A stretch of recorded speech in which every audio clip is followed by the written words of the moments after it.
Hello, everyone. If you are watching the replay, I am Corinne Crabtree. I am the founder and CEO of the No BS Business Membership. I am also the founder and CEO of the No BS Weight Loss Membership. I am also the host of the podcast, Losing 100 Pounds with Corinne.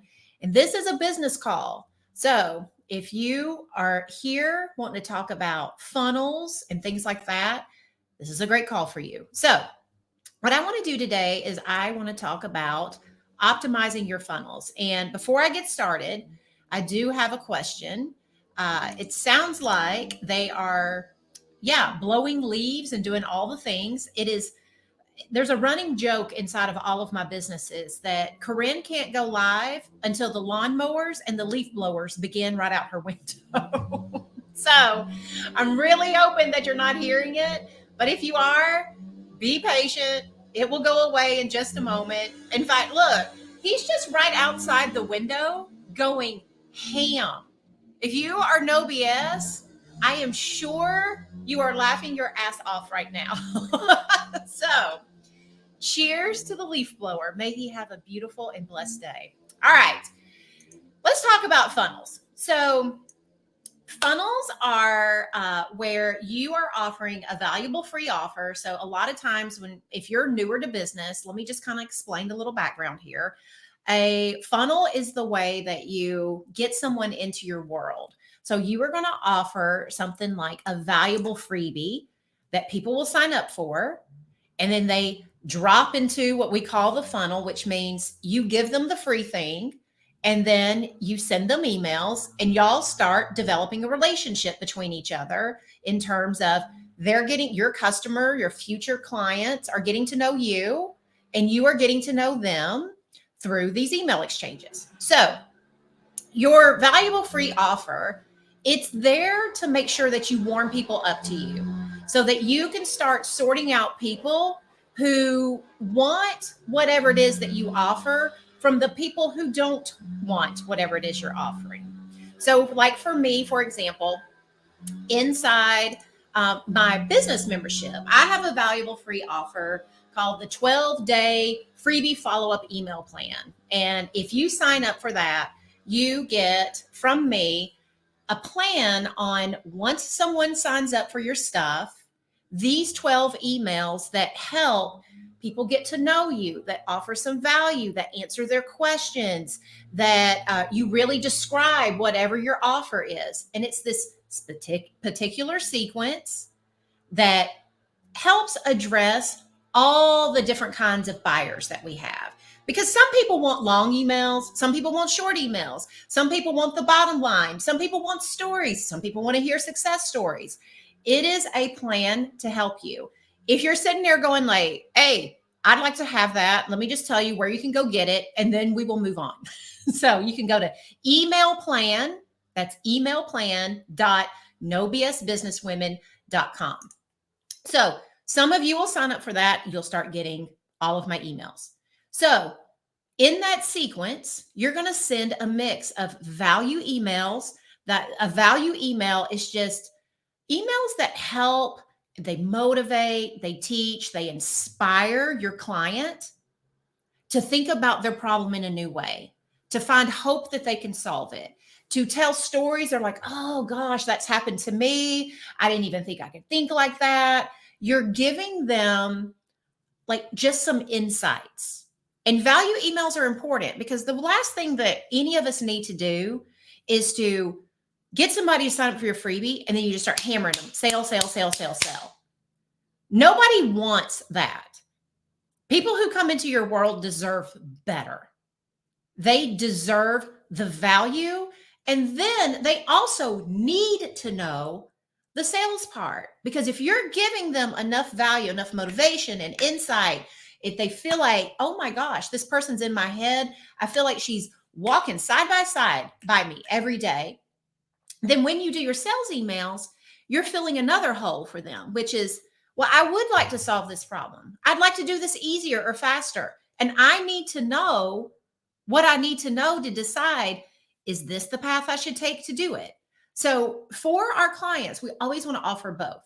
Now, that's all great and that's all good. We are all going to create a valuable free offer and we're going to send emails. But that's not where the work ends. That is the very beginning of a CEO. So, as the owner of your business, the next key thing you've got to have in place in order to figure out how to get your funnel working to where the right people are coming into your world, you're helping everyone who's there, sorting out the people who don't need to be there, and then you're attracting to your offer clients that are the perfect fit. You love it and they love it. You're going to need metrics because it's going to take testing a valuable free offer and testing an email sequence in order to figure out what it is that's going to work. Your metrics will tell you the story. I am a big believer in tracking your metrics. Now, this is what happens. There are some metrics that matter.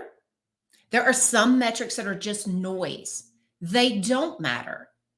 So it's really important for you to know that no matter what size business you have right now, whether you're a big business like mine, I've got 27 employees, we're a 13 plus $1 million a year company.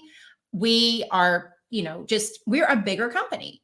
Or if you're small, if you're just like I was when I first started, it was me on a couch with a laptop that barely ran.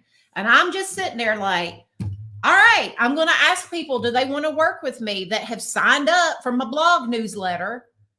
Like, it doesn't matter if you're day one Corinne or I'm now, like I started in 2007. I'm 15-year-old Corinne. On both sides, I had to actually look at some metrics.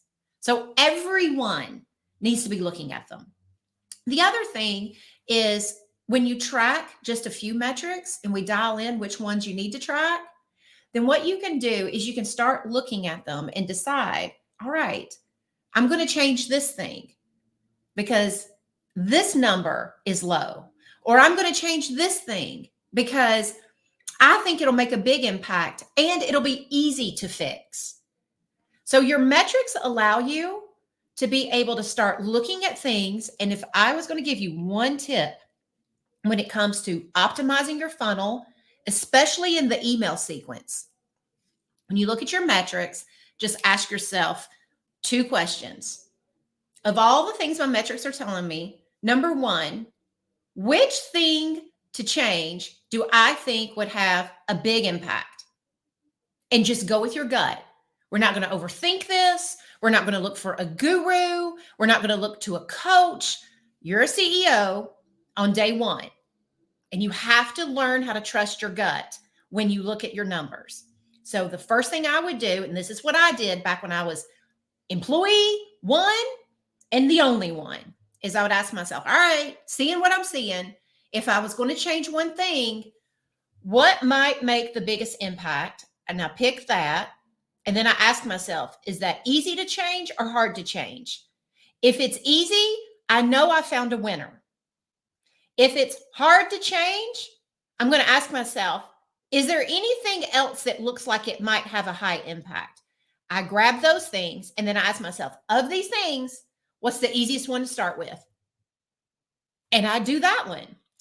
In the beginning stages, especially, that is the best decision filter you can use.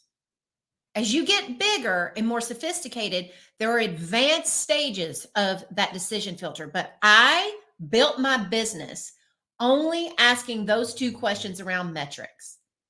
So I want you to think about this. If each day you're looking at your numbers and you're thinking, what numbers, if I were to get them up a little bit, would make a big impact? And then of those things, what is the easiest to start? You are never as overwhelmed as you are when you're looking at it all and thinking this, nothing's working.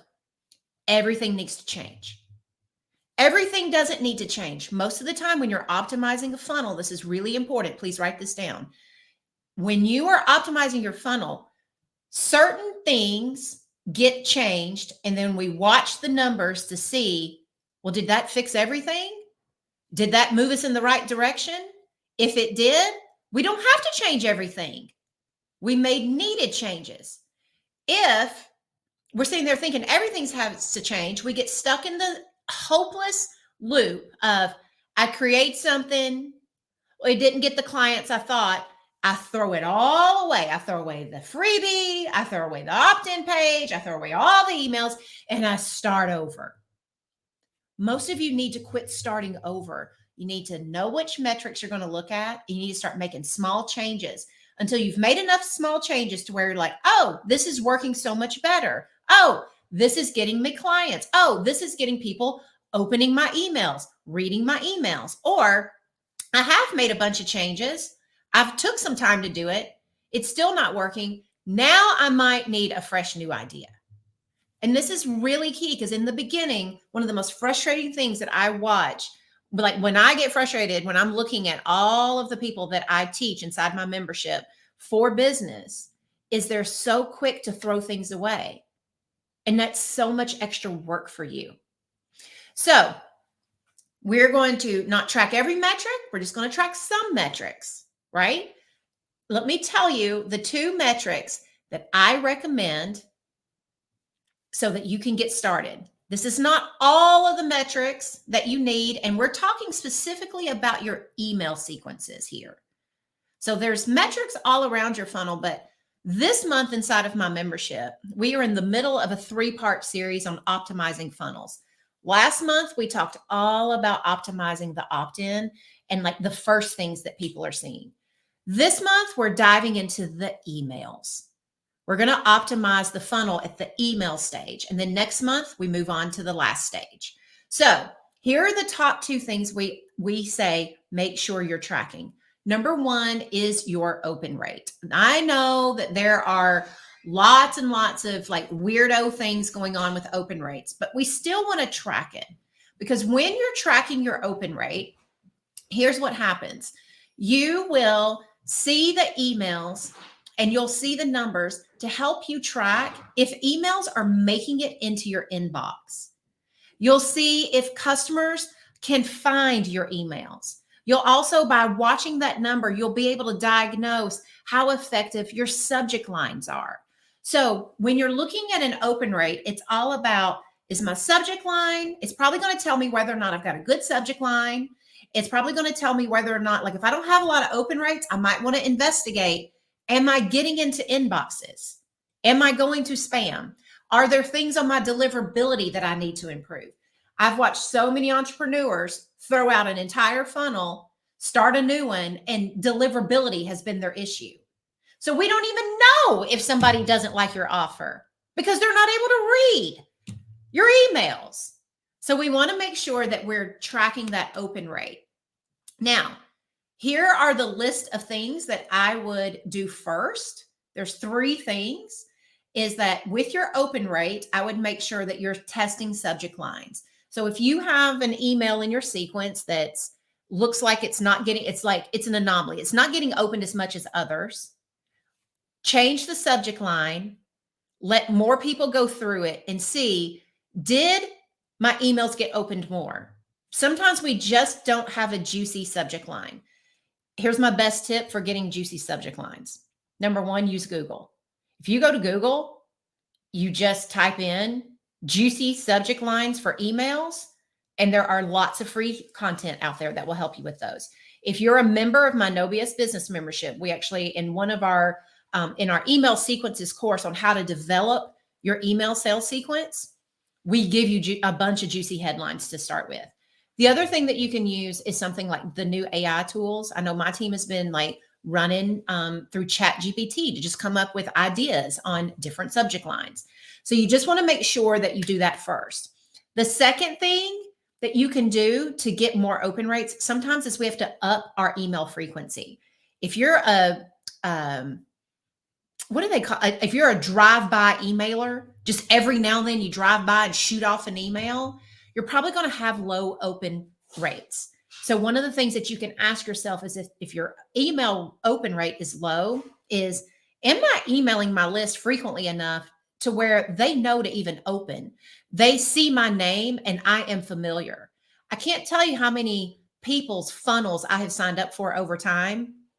and I'll get a few emails in the beginning, and then suddenly I'm getting no emails from them. And 3 months later, it's like they wake up and decide to offer me something. And I'm like, who the hell is this? And how did I even get on their list? You do not want your clients ever wondering, who the hell is this? And how did I even get this email? That's why setting up a rhythm as to how often you are going to email is super important. The third thing is to keep your list clean. This also impacts your open rates. The way that we do it is we have about a 90-day target. It's like every 90 days, if people are not opening our emails, we send them a very specific email sequence that's super simple for them to take some kind of action, which is like, do you want to be on this list or not? Click here. If you do, if you don't, we will remove you. You want to keep your list clean. You don't want to have too many inactives, because what happens for you is that if you keep sending lots of emails that people aren't wanting to open, and they're not like, I signed up for this, and after I read things, I'm like, I don't want to work on this problem anymore. Something more important in my life has come up. You don't want to always be having those people not reading your emails anymore, but also not unsubscribing. The other thing is, when you're getting ready to sell something, if let's say you have 1,000 people on your list, but only 200 are actually reading, and you say you want to sell 10% when you open, you don't want to take 10% of 1,000, because you're more likely to sell 10% to 200. So sometimes it messes up our projections. All right. So here's the second thing that we need to do.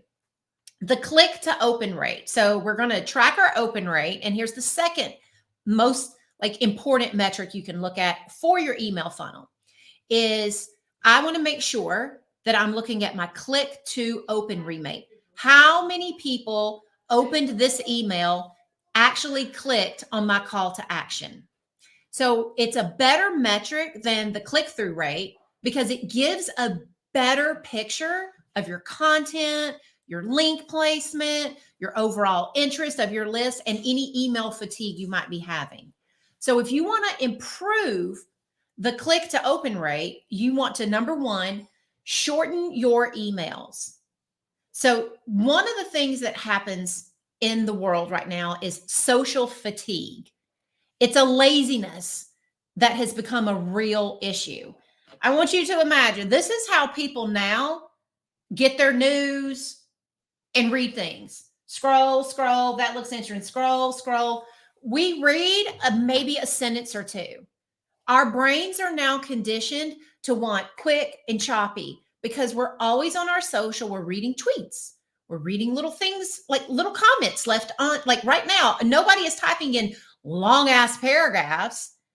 We're conditioned for shorter consumption.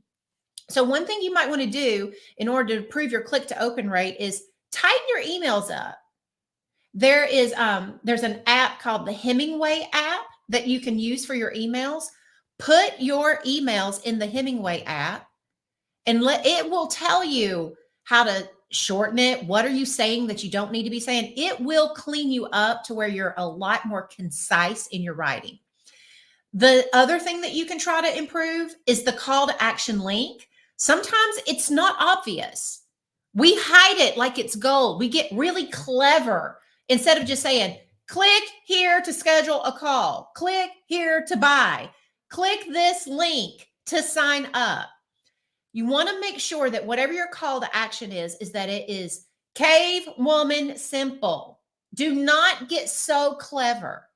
You also want to make sure that not only is it obvious, but that you change it up. So like if you have an email and you want people to open it, that click the link, you might want to say balls out, click here to open on one thing. And then later you might have like a little paragraph that's all hyperlinked. You might have a button in another part. You want it to be obvious, and you only want one call to action.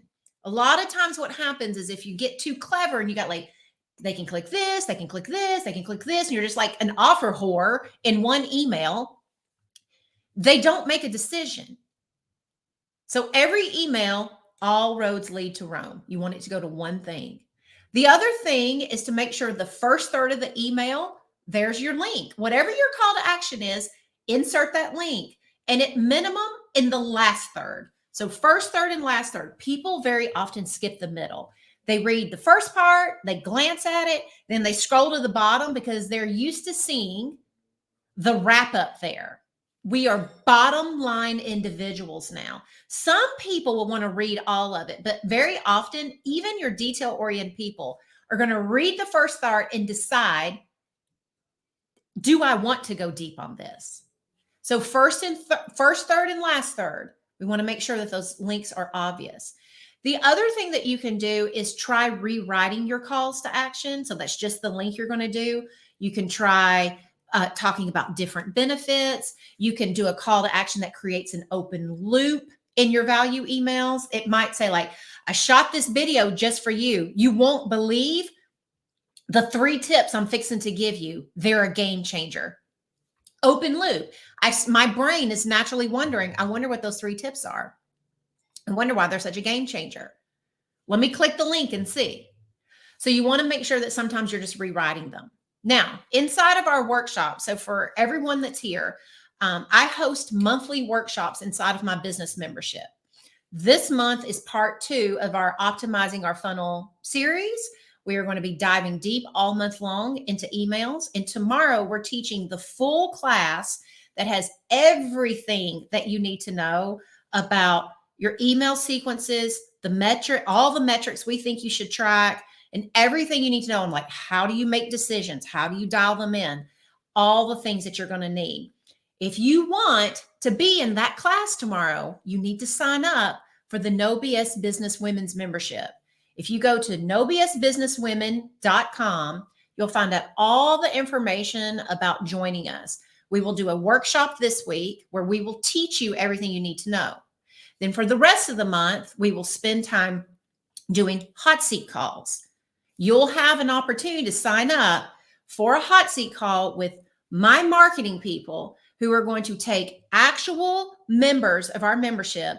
They're going to pull up the emails they're currently sending, and they're going to diagnose, tweak, and make suggestions on exactly what to change so that they can enhance their sequence. They'll show them how to read the metrics and what to be changing. And if you are there, whether or not your emails are getting written or not, you're going to learn a whole lot about that. Then I'm going to be doing CEO mindset calls where we're going to talk about like your fears around your numbers, why we get so scared about looking at them, why we often tell ourselves we're too dumb, we don't understand numbers. We're going to work on our mindset because nobody who's going to be a CEO has time to sit there and act like they don't know shit. You know a lot more than you give yourself credit for. But if you are your biggest obstacle, you'll never be able to read your numbers. If you're terrified of your numbers or you think you're dumb and you're not looking at them, you can't grow and scale your business. We have to overcome ourselves sometimes in order to be able to overcome the metrics and what they're telling us. And then we'll also have just our general hot seat call of the month with me, which is where people get to raise their hand and they get to bring me any problem that's going on in their business. And I work with people real quick, real fast to give them ideas. I help them make a decision. I help them look at things, tell them how we do things. And that is our other CEO mindset call. So 2 calls with the marketing department on this is the metrics. This is how we optimize our funnel. 2 calls with me on diving deep inside of your brain and your business. All right, let's talk about, are there any questions that y'all have about all this? Let me go to my team and see if y'all have any. Here's a good question. Do you think if you have a long email, that adding in sentence grabbers to get their attention so that if they scroll, it might make them to stop to read? I would test that. So this is a really good question. This is one of those things that I would just test. So if you have been writing really long emails and you're not getting a lot of traction, try doing those. Watch your email rates and see, do people end up clicking more? If that doesn't help, then cut your emails in half.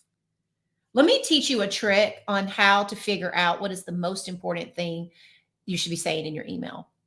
And this came from my mentor, Brooke Castillo, I went to a workshop a few years ago on how to be interesting in your business. You write your email as you want. So one of the exercises we did is like, all right, just brain dump it. Like if you were going to just write this email and you're long-winded, write it however you would want. Then you take a breath, you go back, you read it, and you have to cut it in half. So you have to scratch through, like just cross out half of what you just wrote. So you're going to be looking for extra words, extra sentences, where you're belaboring your point, where like one sentence would have done it. You don't rewrite anything, you're just cutting. You take a breath, maybe you take a sip of your coffee.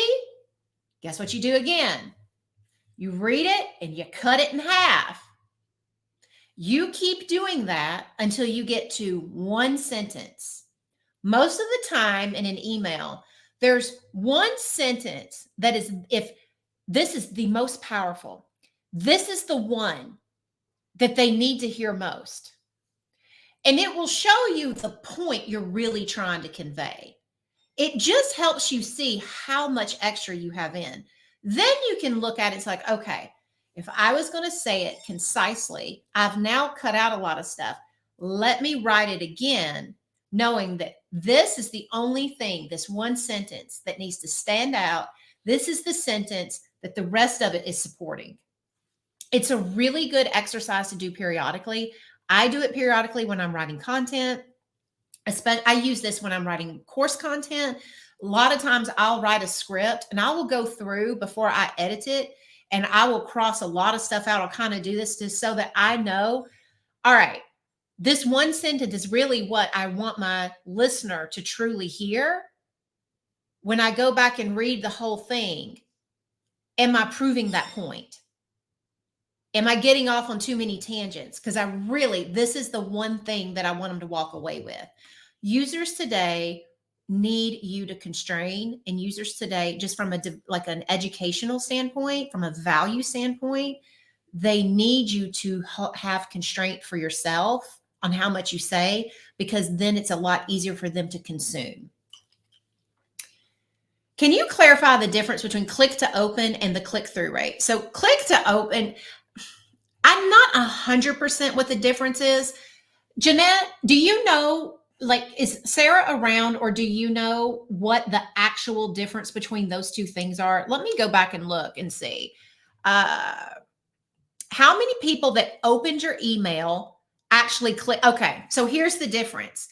It's a better metric because some people are, from what I understand, wait a minute, I don't want to get this butchered, because I think I know what it is, but I'm not going to sit here. Like, here's what I always promise people. I am never going to tell y'all some stuff that I don't actually know 100%, because I don't want to confuse any of you. So Jeanette, who is on my team, she is an entrepreneur goddess. She is our proofreader. She's a scheduling goddess. And she literally, entrepreneur goddess means she knows a lot of ins and outs on the email side. Click to open shows whether your content is good. But what, Jeanette, explain to me in the chat, in our Slack channel, what is the difference between your two? Like, what is like click to open? Does it mean click to open a new link? And what is the difference? Because it really is a good question. What is the difference between clicking through? What's that behavior that's different for us? So she's going to answer that. What is a good time interval for testing? How long do you collect numbers to assess your changes effective? It's not really so much about time as much as it's about how many people you can get through. So for us, because we spend money on ads and stuff, we will a lot of times not change something until we've had 1,000 people go through something. Now, can you close my door? One of the things is so one of the things that's really important is when you're in your earlier stages, you're probably not going to be able to wait until 1,000 people come through. You're going to want to set a lower number. So if it was early, I'd probably work really hard to get at least my first 50 to 100 people to go through my email sequence so I can collect enough data to start making a decision.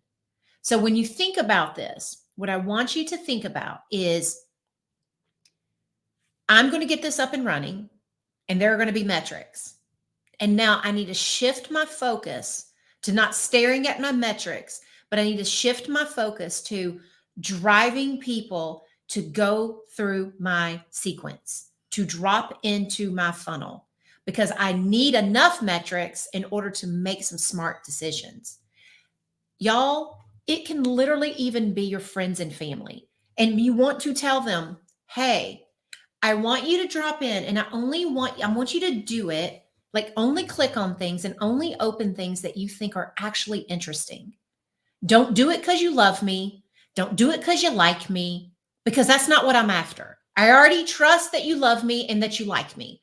So I don't need you to do that with this. What I do need, though, is for you to go through it like a general person who'd be reading it, because I'm going to look at my metrics on the back end so I can start making some decisions on whether or not someone who doesn't know me yet, who doesn't love me, who isn't familiar with me, would be like, this is interesting. I want to know more. So you can use your friends and family also to do stuff like that.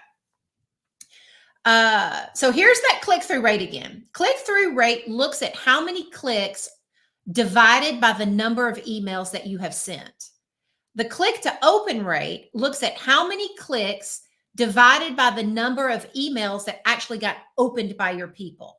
So here's what Sarah, who is the person who's going to be teaching our hot seat, she's the one that's actually going to be breaking all this down. She's the one that handles all of the marketing for me. She is the one, like, I write a lot of stuff for Sarah.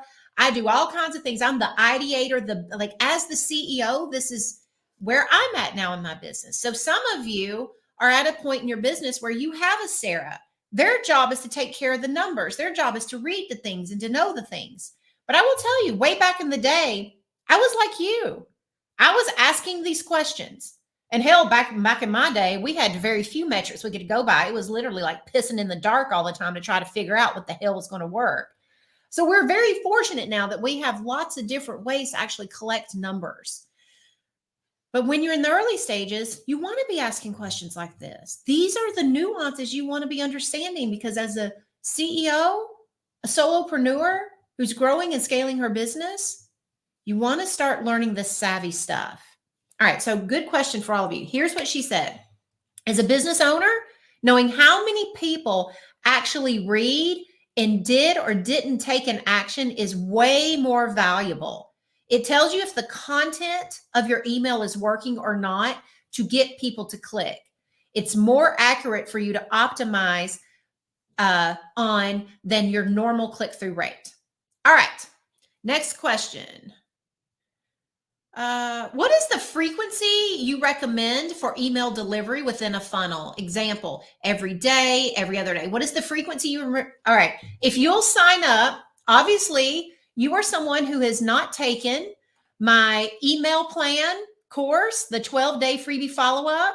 It tells you exactly what to do. So you can go to emailplan.nobsbusinesswomen.com.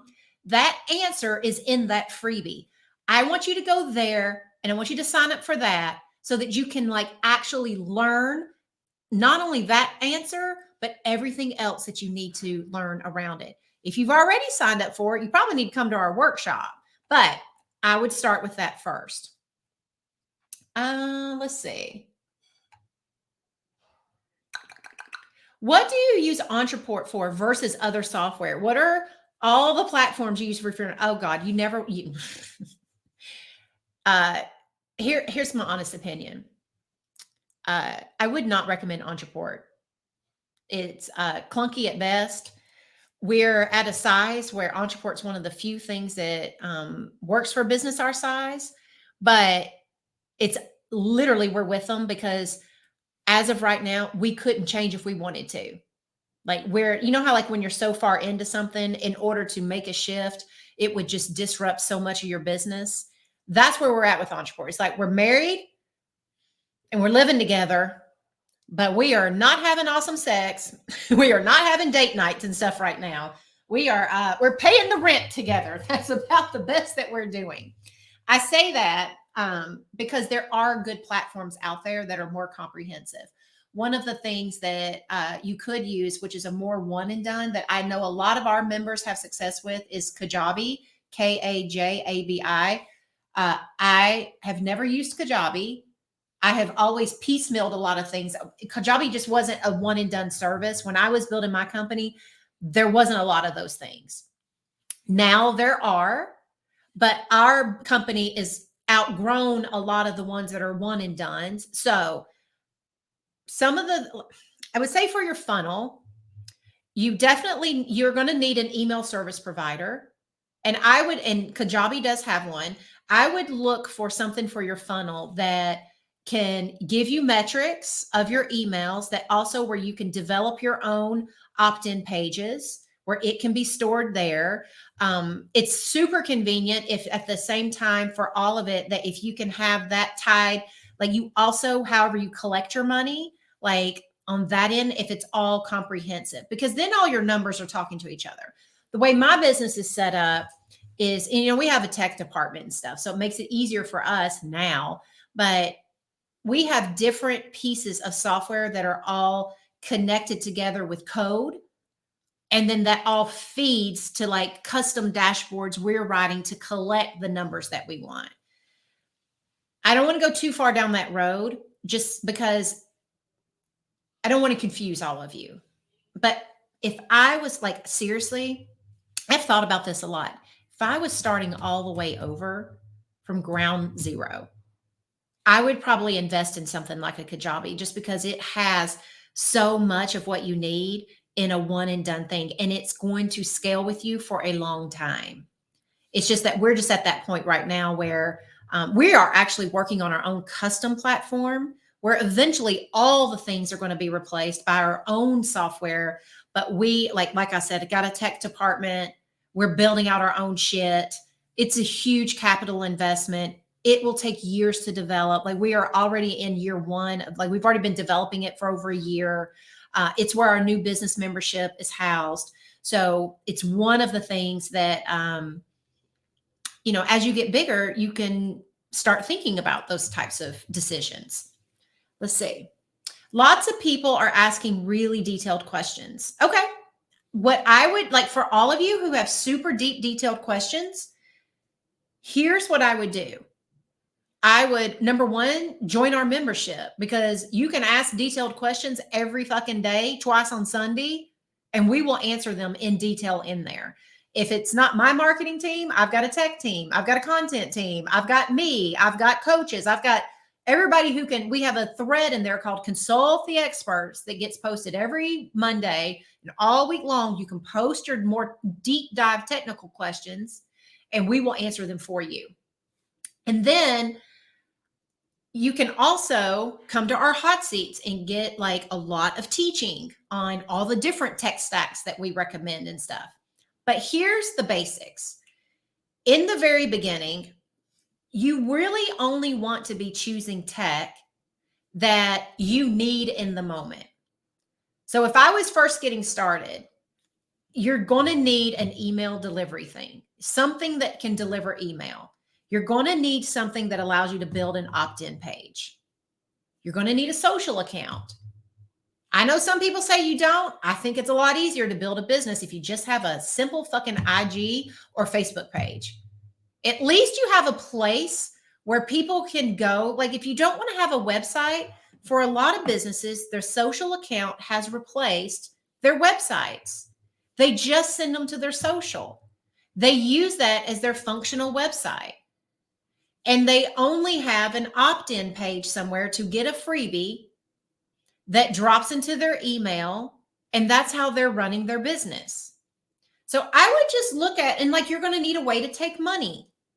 You need to figure out what thing it is that you need to insert tech-wise to take money. So sign up for my freebie. I need a way to be able to email people. I need a way to talk to them. I can do that on social. I don't have to build a website. I don't have to do a logo. I don't have to do all that stuff just yet. And then I need a way to take money. Get that set up first. Then what happens is that as you're working in your business, you will find the next tech needs that you need. But at minimum, I would start with those. All right. I just set up my first lead magnet, which is a valuable free offer. That's how I call it. And my first funnel in ConvertKit, which ConvertKit is another thing. It's like there's Kajabi, there's ConvertKit, there's several good things out there. You just need to Google them and look and see what meets my needs and what doesn't. That is one of the nice things about being in my membership is you get a community of other business owners who are at all stages of the business. You've got some in the beginning, like if you were to ask in there, what are y'all using and do you like it? Would you recommend it? You will get user after user, entrepreneur after entrepreneur telling you, here's what I use. Here's the pros and cons. You will get people who are just starting saying like, I use this. It's so simple. I would totally recommend it. You have people who are getting to the $500,000 level, the $1 million level. And they'll say, we started with this. We changed at this level because we're using this now. I totally wouldn't recommend it. You just get real live time feedback from people at all stages of business telling you their opinions about tech. And that's what you want. You want to hear from people of all size business. It's just like when I tell you the truth about Entreport. I would love to be able to tell people, yeah, do Entreport. It's so great. I can't. I used to be on MailChimp. MailChimp was a good starter. I used it for years, but it had so many limited features when I left it that I got to where I was like, I wouldn't even recommend MailChimp. But Corinne's only used MailChimp and Entreport.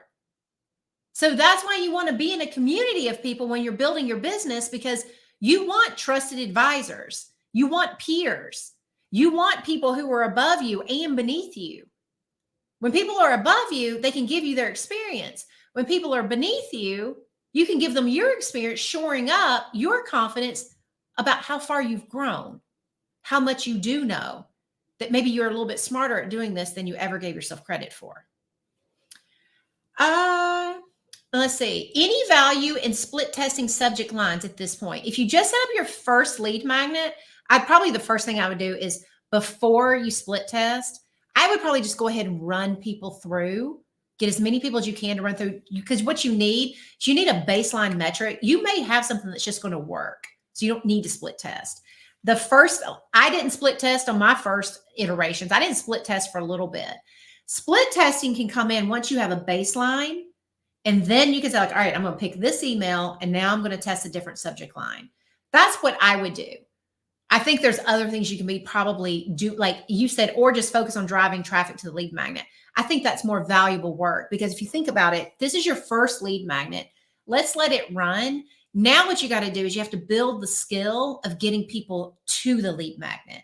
So let's shore that up while the metrics collect. Then you'll have stuff to think about, and then you can split test all you want, because you can also be working the whole time on driving people there. All right.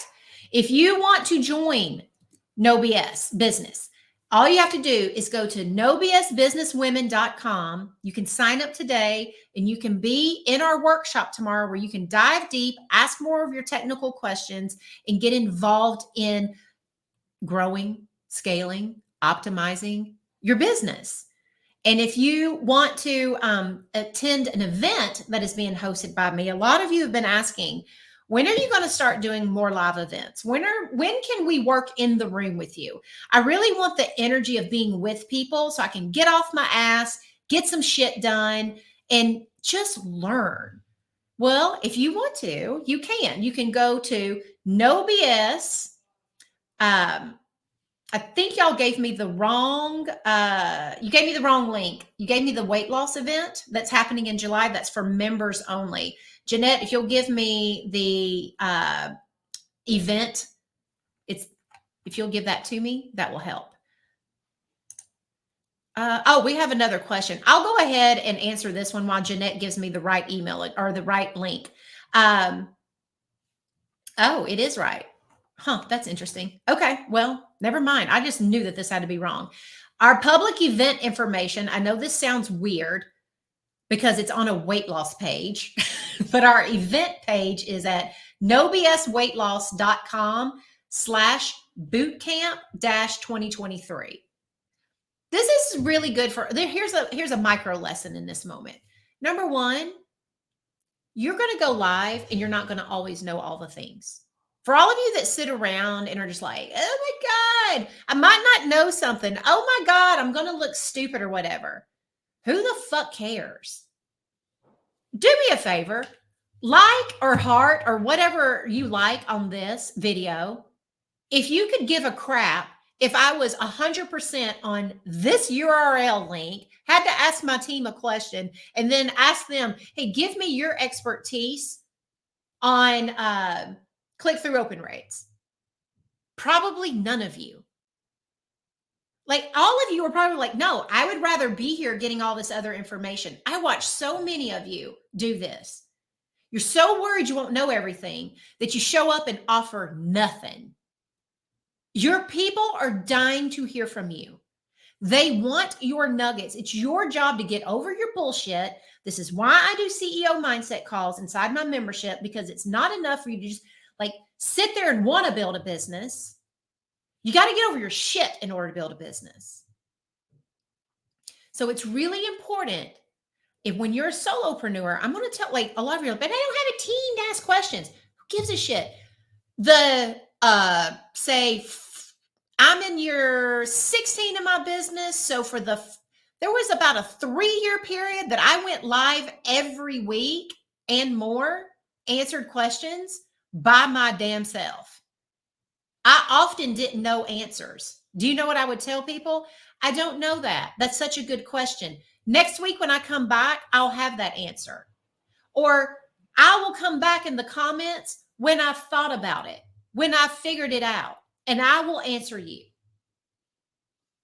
You want your people to know that, like, number one, like, you're an expert, but being an expert doesn't mean you're perfect. Being an expert doesn't mean you know everything. It means you know how to go find it if you can't articulate it in that moment. You can always get back to them. That's the true definition of an expert. All right, we kind of got off on a tangent, but tangents are good and we need them.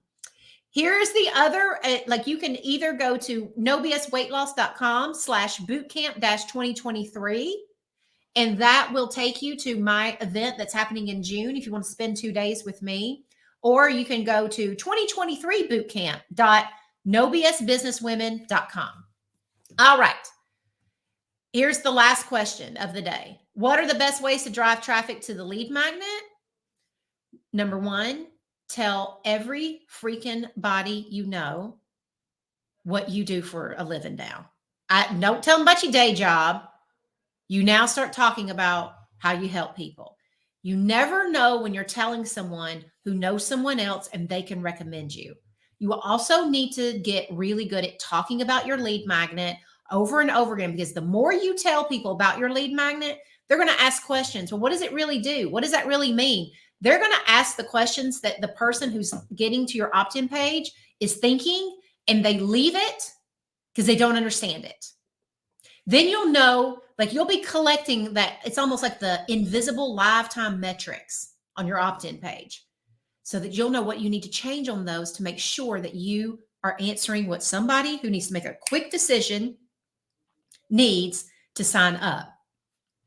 The other thing you can do is, if you do join nobsbusinesswomen.com, if you join our membership, we have an entire workshop called the Profitable List Building Workshop. And inside there, we give you tons and tons of ways to give you ways to drive traffic to your lead magnets, ways to drive traffic to that valuable free offer, that are all based in organic strategies. We talk a little bit about if you wanted to get into like higher level things, but we really focus on, let's dive deep into organic first, and let's see how much traction and how much profit we can make there first. All right. Y'all have an amazing month. I will see you next month, first Tuesday of the month, for another free business class. See you soon. Bye, y'all.